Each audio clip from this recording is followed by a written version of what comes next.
Good morning. First and foremost, I want to introduce the people to my right and the people to my left. I have Mayor George Pajanis, the mayor of the Village of Niles, Trustee Dean Strzelecki, the trustee for the board. To my left, I have Deputy Chief Romano. He's the Deputy Chief of Operations. To his left is Detective Sergeant Mike Boba, the officer in charge. It'll be Detective Robert Vilo and part-time officer for the Niles Police Department, former Illinois State Police Captain Don Norton. These three individuals were part of the cold case team that performed this investigation. Again, good morning and thank you for coming here today. After the presentation, we will take a few questions. Furthermore, we will not say anything that will affect the integrity of this case. We are here today to talk about a homicide that occurred on November 7th, 1992, at the YMCA located at 6300 Touhy Avenue, room 619. This has been considered a cold case since 1993. At the time of this homicide, DNA evidence was not prevalent as it is today. However, in 1994, a federal law went into place authorizing the FBI to maintain a national DNA database. The 1998, the National DNA Index System was officially launched, known as today as CODIS, which contains DNA samples. November 2020, a cold case team was formed. As I indicated earlier, members of the Detective Bureau, Detective Sergeant Officer in Charge Mike Boba, Detective Robert Vilo, and part-time employee retired ISP Captain Donald Norton. This team was directed to open the 1992 murder of Helen K. Cardwell. This case went cold in 1993 due to no additional evidence found. I also want to acknowledge retired NPD detectives that are to my left that were assigned to work the 1992 case. More specifically, I want to thank Joel Sullivan because if not for his forethought on evidence collection, which turned out to be the key to the DNA match. Retired detectives that were involved: Dennis McInerney, John Fricksdale, Sam Ficarino, Ken Plug, Ken Saul, Carl Scheel, Martin Stankiewicz, Robert Stankiewicz, James Zimmerman, Joseph O'Sullivan, Victor Gramza, Nick Sakula, and Ron Brandt. Here today is Joel Sullivan, Ken Scheel, and Marty Stankiewicz. I would like to turn it over to Sergeant Boba for the specificity of the case. Thank you, Chief.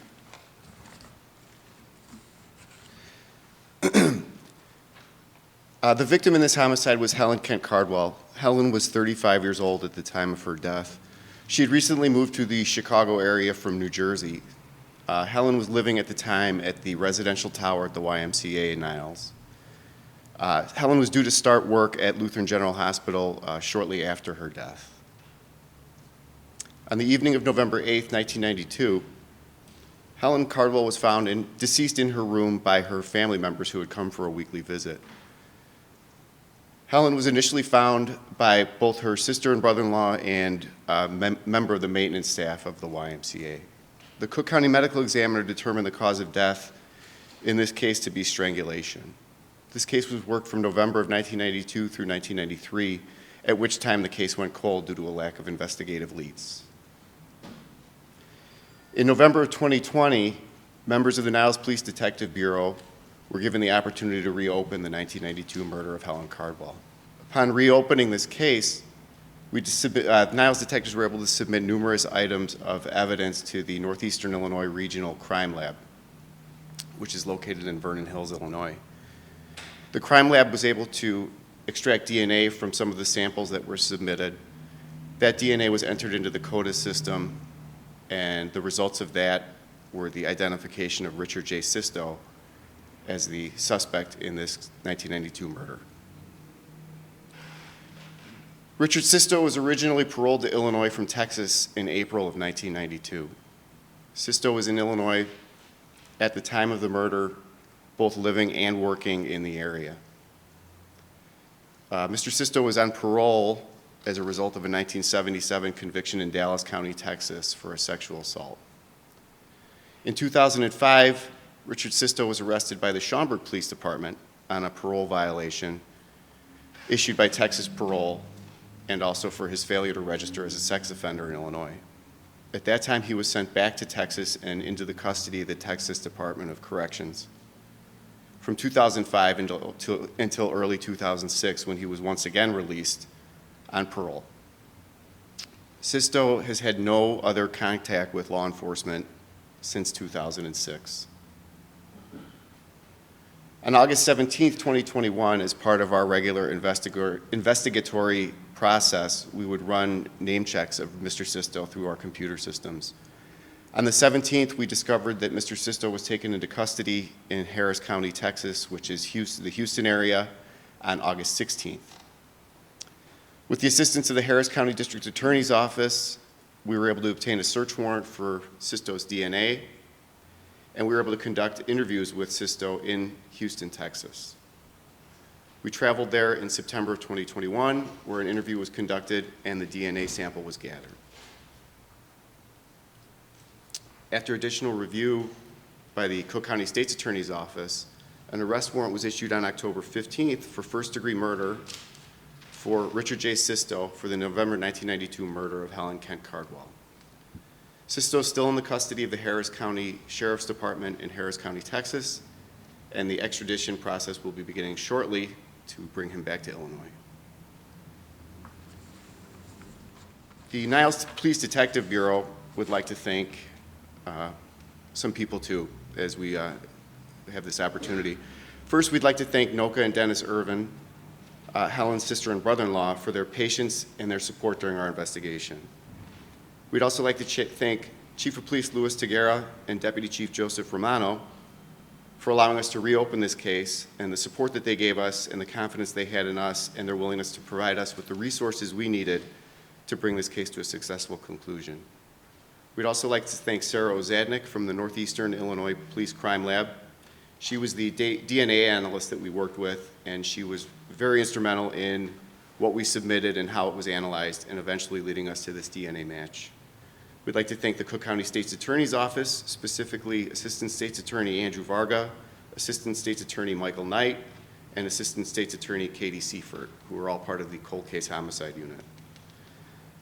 We'd also like to give a very special thank you to the Harris County, Texas District Attorney's Office, specifically District Attorney Kim Ogg, Trial Bureau Assistant District Attorney Chief Paul Fortenberry, and especially Lieutenant Investigator Michelle Moran and Assistant District Attorney Carolyn Dozier. We'd like to give our thanks to the Texas Rangers and also to the New Mexico State Police Fugitive Team. Chief? At this time, I'll turn over the podium to the Mayor of Niles, George Alpagianis. Good morning, everybody. Thank you for coming today. I want to take a moment to thank Chief Tegera for reopening this case, and the members of the Niles Detective Bureau for their due diligence and hard work on solving a cold case of almost 30 years. While nothing could bring back Helen Cardwell, I am glad that the Niles Police Department was able to give some form of closure to her family. It is situations like this that once again reaffirm our complete trust and belief in our village's police department. The Niles Police Department will continue to get the full support of this administration so that they can do and carry out their duties, protect the citizens of this great community. Thank you very much.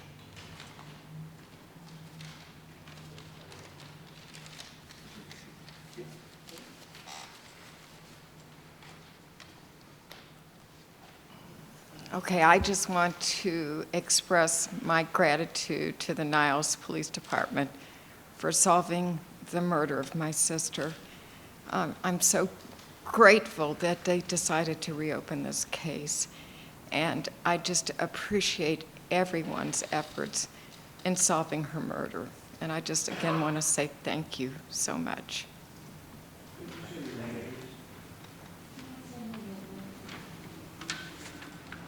All right, I'll open up for some questions. Can you give us her name and spelling, please? So we have it on. I can do that if it's all right. Helen Cardwell's sister's name is Noca Irvin, Nocaervin. If we may ask you, Chief, what led the department to open this cold case team? Was it this case specifically, or do you have several cold cases that you wanted to address? It was this case specifically, because we knew that with technology and things that have improved, that we may have a real opportunity to gain some traction on it. So what led you to this guy was the fact that Mr. Sisto was that he was there at the time he was on parole. Was that it? Is that what? We were led to Mr. Sisto through a DNA match. No, I know that, but what led him to be an initial suspect in the case? It was the DNA. That's what originally alerted us to him as being a suspect. Have you been able to establish what the relationship was? Did he live in the YMCA as well? We know that he worked in the area and lived in the area. No, I'm sorry. I know that his DNA matched Okay. DNA from the items, so that's what you're telling me. Yes. But what initially got you to decide to key in on his DNA? It was because he was living in the area at the time she died? It was through evidence that was recovered at the time of the murder, that was collected at the scene, that we resubmitted to the crime lab. Can you talk a little bit about what changed in the DNA technology between 1992 and 2020 that allowed you to do this? It was created. The ability to analyze it was created.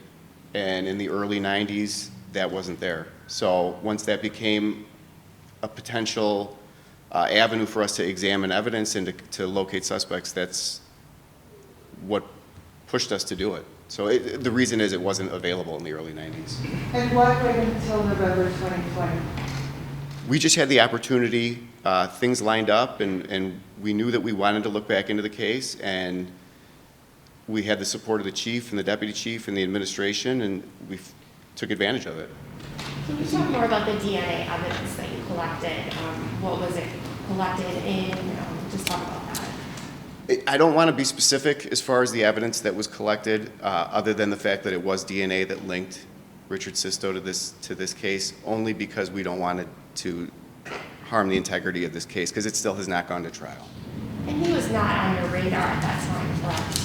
Correct. His name never came up or anything like that. Has he given a statement? I don't want to go into the details of that.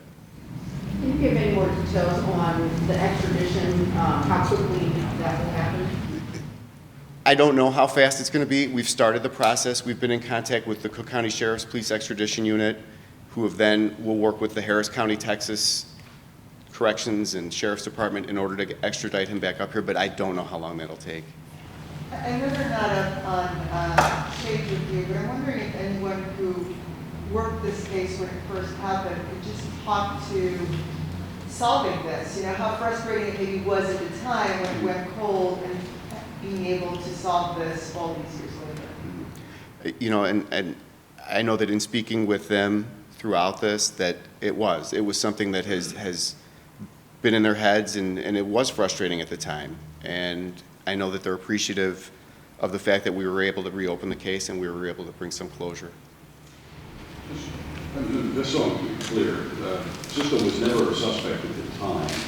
When did he come on the radar when you submitted the DNA to the database and he kicked back? Correct. And that was exactly when? That was in November of 2020. November 2020? Yes. Okay. And then but you didn't go searching for him right away. You kind of checked databases. Did you not know where he was at the time? We did begin, as soon as we got that information back, we began looking for him. It was just a very difficult search.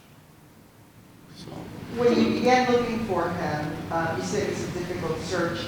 Was it that he just, had kind of gotten off the radar, or because he was out of state? Can you just elaborate a little bit more on why he was so hard to track?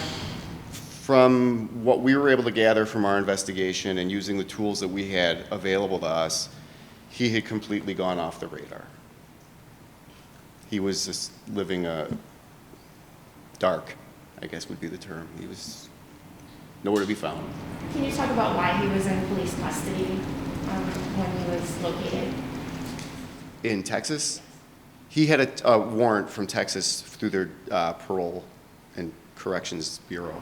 That was connected to his earlier imprisonment? Correct. or release? Yes. Can you But talk, you can't say what the violation was? No. can you talk a little bit more about that? You say it went off, you got off the radar dark, and it wasn't like a sticks or something, or? All I can tell you is that we used all the tools that we had available to us to try to locate him, including other police departments throughout the country, and had no luck until we finally ran a name check of him, as we would do routinely, and it came back that he was picked up on this warrant. So can you tell me the time gap between when you had the match to when you found and located him through the warrant? Roughly. We got our match in November of 2020, and we located him August 17th of 2021. So 11 months. Is he a suspect in any other crimes that you're aware of, or is he being looked at by anybody else? I don't know. I'll only speak to our case right now. The Texas Department of Criminal Justice said the same week that the Cook County judge issued the warrant, Cisco went before a parole hearing, and they said they weren't going to hold him in parole. How much communication was there between that branch of Texas law enforcement? I understand the communication, obviously, with the Harris County. So our concern was making sure that the Harris County Sheriff's Department and the Harris County District Attorney had our arrest warrant. He was in the custody of the Harris County Sheriff's Department. So our arrest warrant would provide for a hold on him through the Harris County Sheriff's Department. We weren't given the opportunity to have any input in his parole hearing or his parole status, which occurred on the 12th of October, which was actually a few days before we got our warrant, yeah. Does he have any other criminal history in Illinois or elsewhere? He does have some criminal history in Illinois. It's minor, and it dates back to even into the early 70s, and then again a few minor things in the early 2000s, but other than that, nothing. And then his case in Texas that he was convicted of in 1977. Can you talk more about that, please? No, I don't want to speak on their behalf. We'll take two more questions. Would Ms. Urban be willing to talk a little bit more about her sister for those of us who were not here at the time? I think that she wanted to just make her statement and that be the end of it. Obviously, this has stirred up a lot of emotions for them, so they just wanted to thank everyone and move on. Can I just get the correct spelling of your name and your Mine? My first name is Mike, M-I-K-E, and the last name is spelled Boba, B-O-B-A, and I'm a detective sergeant here. Okay? Thanks, everybody.